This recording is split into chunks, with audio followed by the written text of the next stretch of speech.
आप देख रहे हैं सत्य पथ और आज हम चर्चा करने वाले हैं Pakistani army chief general Asim Munir के उस बयान के बारे में जिससे पाकिस्तान का ओछापन और हल्कापन एक बार फिर साबित हुआ है। आइए करते हैं चर्चा इसी विषय पर।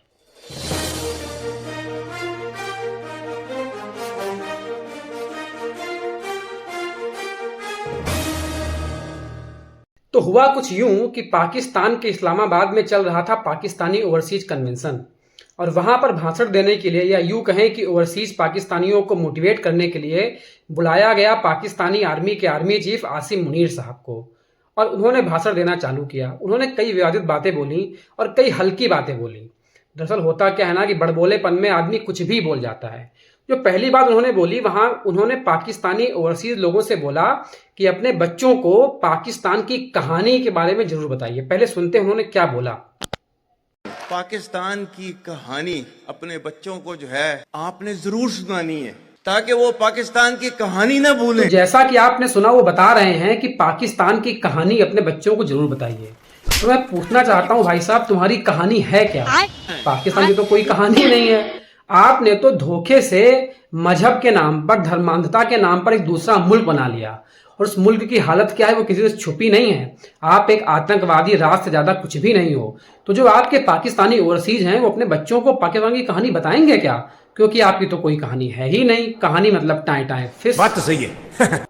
इसके बाद फिर भाई साहब ने दूसरी बात ये बोली। दरअसल हुआ ये कि अभी बलूचिस्तान में, जो पाकिस्तान का एक प्रांत है, वहां पर कई आतंकवादी हमले हुए हैं जिनसे पूरा पाकिस्तान डरा हुआ है।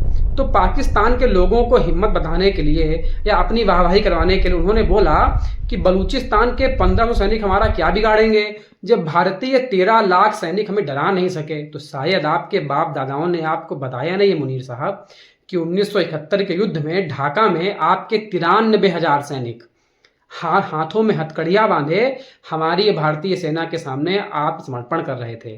और चाहे कारगिल हो चाहे 1971, हमेशा आपको मुंह की खानी पड़ी है। और आप बड़की मारते हुए ये कह रहे हैं कि 13 लाख भारतीय सैनिक से आप डरे नहीं कभी। आप तो थर थर कांपते थे भाई साहब। अगर पता ना हो तो पूछिए अपने बाप दादाओं से। या अभी हाल ही की बात है जब हमारे भारतीय पायलट अभिनंदन पाकिस्तान में चले गए थे, तो उनको लाने के लिए जो आपके देश का हाल था वो आपके खुद एक मंत्री ने बताया कि कमर बाजवा, जो उस समय पाकिस्तानी सेना के चीफ थे, उनके पैर कांप रहे थे, माथे से पसीना आ रहा था। तो ये तो आपका हाल है, तो झूठी बड़की मारने की जरूरत नहीं है मुनीर साहब।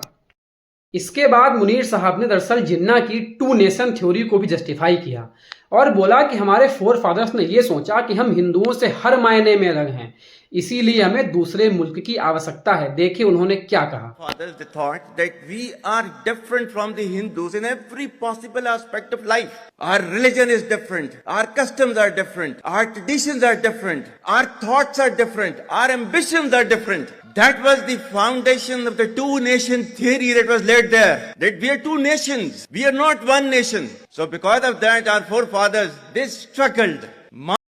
जी हाँ मुनीर साहब, आपने बिल्कुल सही कहा। आप हिंदुओं से हर मायने में अलग हैं, इसीलिए आपके फोर फादर्स ने 2 नेशन थ्योरी के तहत दूसरा मुल्क बना लिया। अलग तो आप हैं ही, क्योंकि आपके ना तो आटे के लिए पैसे हैं ना तो पानी पीने के लिए पानी है। और पूरे देश में आए दिन कहीं ना कहीं आतंकवादी हमले होते रहते हैं। हाल तो ये हैं कि डेरेन मिचेल, जो न्यूजीलैंड टीम के खिलाड़ी हैं, वो आपके मुल्क में PSL खेलने आए थे और उनकी 1.5 करोड़ की घड़ी होटल से चोरी हो गई।